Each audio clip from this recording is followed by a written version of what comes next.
Hey everyone, I'm Madonna. This is David, and we're going to talk about neurotransmitters and some potential benefits for the body. Hmm. So we've been The in body and the mind. the body and mind, absolutely, because of course we are one human being. What a funny thing. Mm. So of course the medical profession likes to divvy us up into parts. You go see a gastroenterologist for your gut, you go see a neurologist for the brain, you go see an endocrinologist for your hormones. But what a concept, they all interact with each other. Mm. What a strange thing.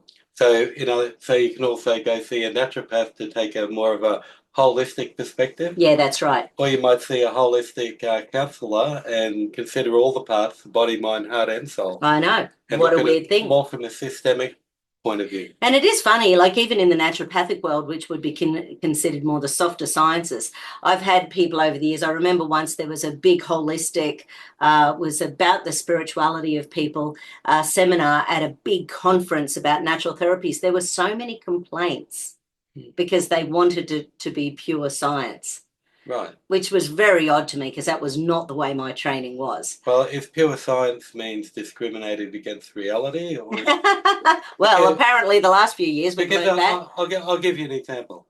So, because we're going to talk about neuroreceptors. Neurotransmitters and receptors. Neurotransmitters, Yeah. receptors, hormones, that type of thing. So let's talk about something like serotonin, Yeah. because we'll talk about the feel good hormones first, because the feel good hormones promote health So just your by having serotonin, dopamine, oxytocin. and oxytocin and endorphin. What other things? Well, even adrenaline Everything. can feel good. Well, So noradrenaline is a part of the dopamine system. yeah, So just say we describe dopamine.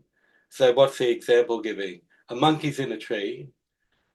They see the ripe fruit, right? The ripe fruit turns on the dopamine, which in turn will turn on um, epinephrine and norepinephrine, which gives or noradrenaline, whichever way you want to call it, it's the same yeah, neuroreceptor.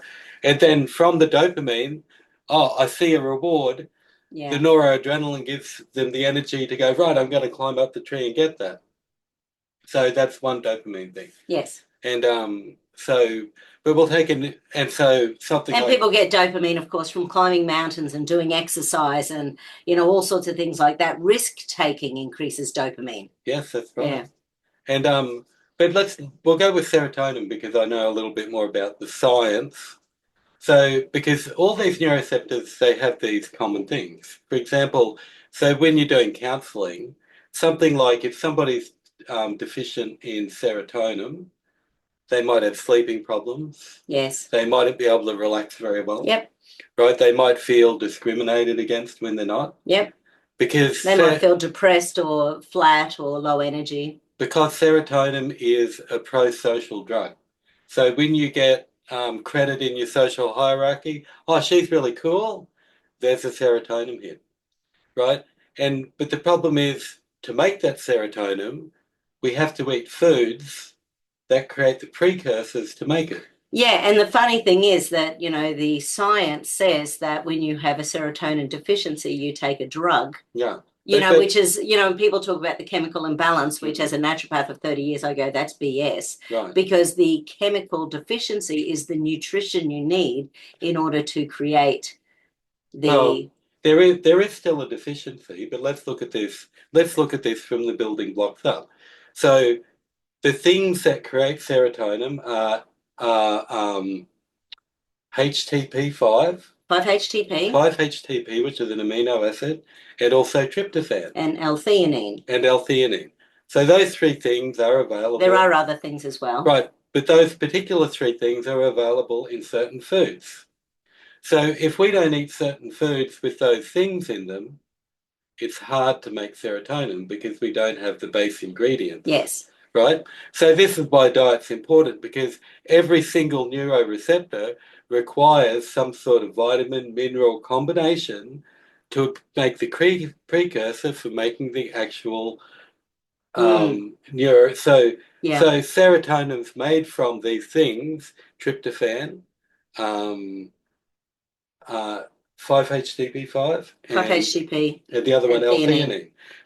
So those things are required to They're make part of the combo, yeah. And then when you get the serotonin made, you can relax more and you sleep better. Yes. Right. Now, there's also social things that make serotonin if you've got the precursors. Yes. And generally with serotonin, they're pro-social things, being given a considerate place in your social hierarchy. Like, well done, you're a good person. That makes serotonin. Yeah. So as a counsellor, we'll look at social and activity interventions, plus we'll look at the diet to see if we're making those things.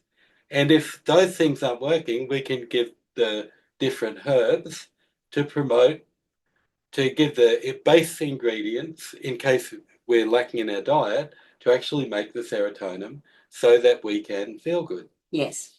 And every neuroreceptor has that basic structure, which is the most scientific you can get because that's actually how it works. Yes. So this other idea of non-scientific isn't true. No, of course it's not true. But the other side of that is that inflammation shuts down those neurotransmitters. So this is why for 30 years naturopaths have been saying you can't have depression unless your brain is inflamed. You can't have OCD unless your brain is inflamed. You can't have autism, the spectrum, unless your brain is inflamed. So the inflamed brain chews up a lot of nutrition. Right. But so let's see. So the inflamed brain can come from wrong diet? Yes. Mm-hmm. What about stress? Yeah, lots of sugar, lots of vegetable oils, stress. Lots of crap food. Yeah, yep, so stress, totally. Stress. Yep. So here we have cortisol, absolutely, cortisol, stress, which comes from stress. So cortisol is a hormone that's made from stress.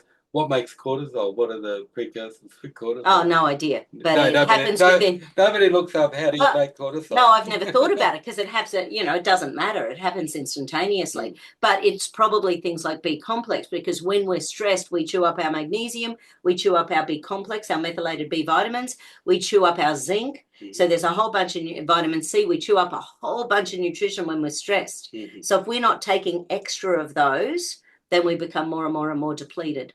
And isn't that interesting? So there's always a social part, and there's always a diet part that need to actually create positive hormones in our body. All of the feel-good hormones. Like, for example, do you know, is there a precursor for making oxytocin? What foods? Have we looked at that? I think you looked it up last week. It was magnesium. And there were three things that you mentioned in relation to creating. And once again, I've never thought about that. Right.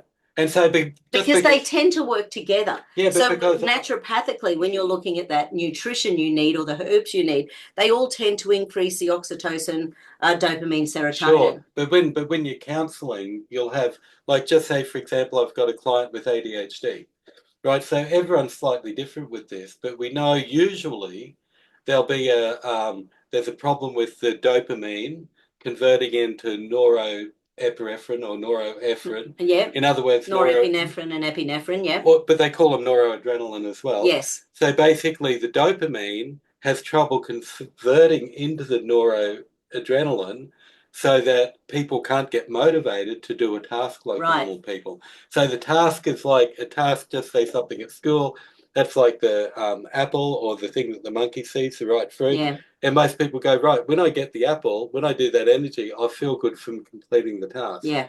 But the people with ADHD, they don't get to that, and they get to the first stage and give up often. Yeah. That's a typical example. So there's a social thing and a dietary thing. So ADHD, so when we get someone like that with ADHD, we might help them, give them precursor nutrition, supplements, but as well as lifestyle changes. Yeah. Because lifestyle, as well as the diet, actually can affect the making of these hormones. Like you say, if you have stress, the hormones won't be made. So therefore we need to do regulating activities like really nice breath work, yoga, whatever suits different people. Hugs, good sleep. Well, for that. Yeah. And so let's go to another place. A person who grows up in an environment that's very stressful, say a kid who's always put down. Yep. Right? And then they get bullied at school. Yep. They mightn't even have developed a good set of serotonin processes. Yeah. They might have such a tiny network of them because they've never had them. So sometimes clients might need a big boost of something, and they might need assistance Yes. getting their social things together, because the social environment is making all their happy hormones not function, no matter how good their diet is. Yeah, and you know, one of the things that's important about this is the replication of cells in the body for different organs and body parts differs widely. So in a week, you can replace all of your gut, you know, cells. Whereas things like fat cells, I saw the other day a funny meme that said it must have been blessed by Jesus to have everlasting life because they never disappear. Anyway, that's just funny. Cancer cell? No, fat cells. Oh, okay.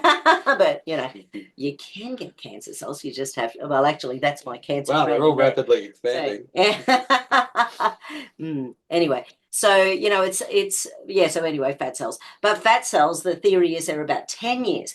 But the cell membranes of every cell in the body have got up to 500,000 receptors on them.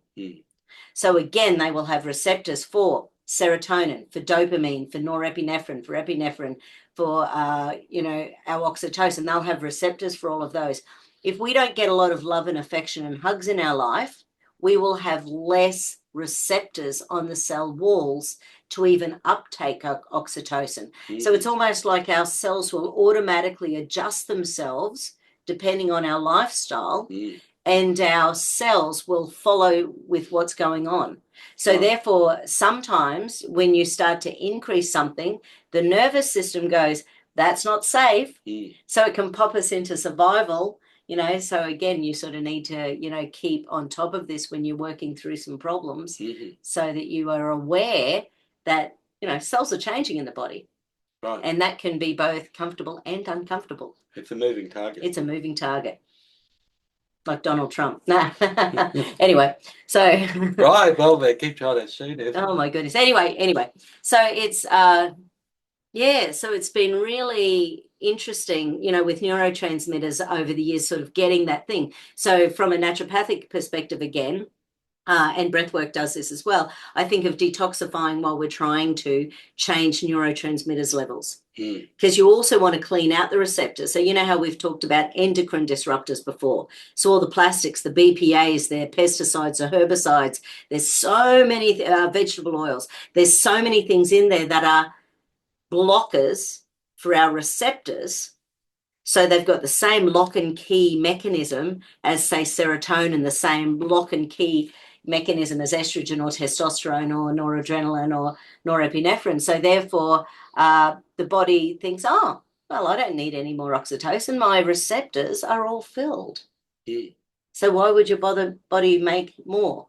Oh, the toxins act as blockers. Absolutely. Right. So they're called a lot of the modern drugs. Yeah, so well, modern drugs, a lot of them destroy enzyme pathways. No, but they're blockers. But they also destroy enzyme pathways. So it's, you know, there's a real combination there going on.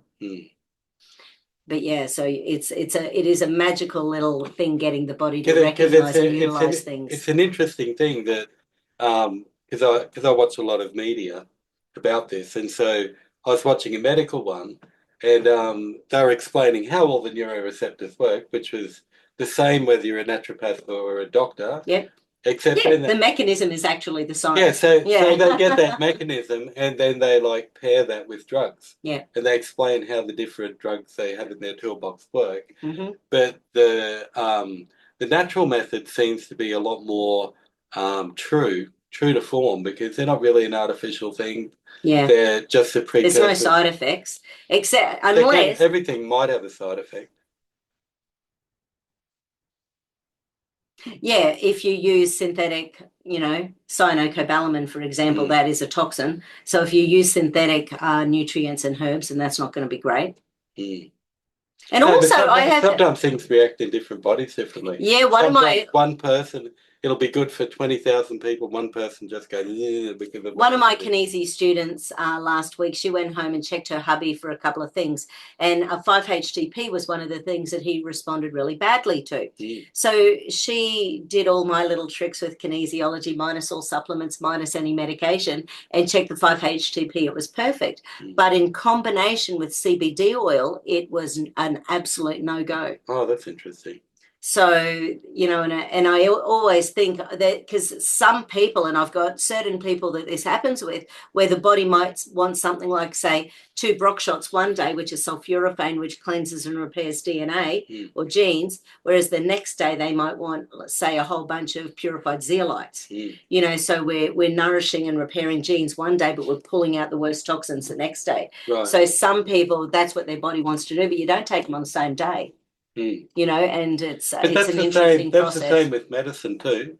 So in nearly all psychiatric drugs, because I know doctors, they'll like the person comes in with anxiety, depression, and they'll give them one and see if it works. Yes. Right? It's not like this works. It's like, we'll try this one.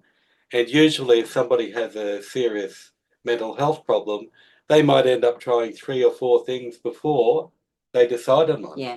Which means that there's no fixed map anyway.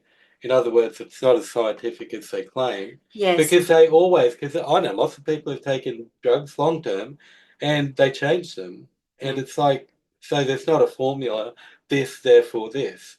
Whereas with the more holistic system, it is this, therefore this in most cases, because we know what makes serotonin. Yeah. And we know what the precursors are for building it, and we know what the dietary requirements are for putting those things into the system. Exactly.